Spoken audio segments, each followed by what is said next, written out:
exactly is this about, and what do you think that it means? Well, very simple, Tucker. What this is about is the Dutch government stealing our farmers' land. And they're doing this under the guise of a made-up nitrogen crisis. And that is basically going to put most of these farmers completely out of business.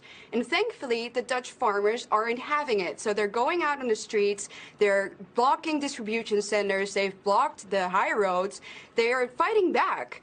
And they're right to do so. This is their life's work. And, well, it's very clear that the government is not doing this because of a nitrogen crisis.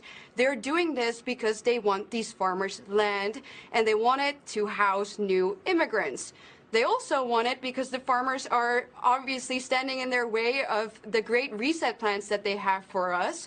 So, yeah, farmers are hardworking, God-fearing, and especially self-sufficient people that are just standing in the way of their globalist agenda. And it's driving a lot of these farmers even to something like suicide. So, really, there's only one term that we can use for the things that our government under Premier Mark Rutte is doing right now, and that is communism. Messing with a food supply tends to cause food crises and then famines. You're seeing this in the developing world thanks to climate activism and the war in Ukraine.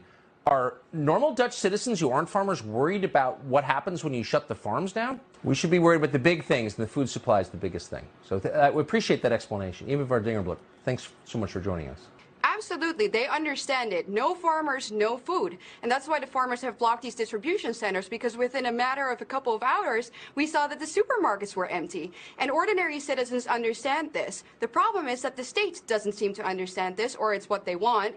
And the police have responded in an incredibly violent way. So as you guys have seen now, they have even shot at a 16-year-old boy. These are not things that you should see in free Western countries, especially not targeted towards peaceful protesters, but it's happening.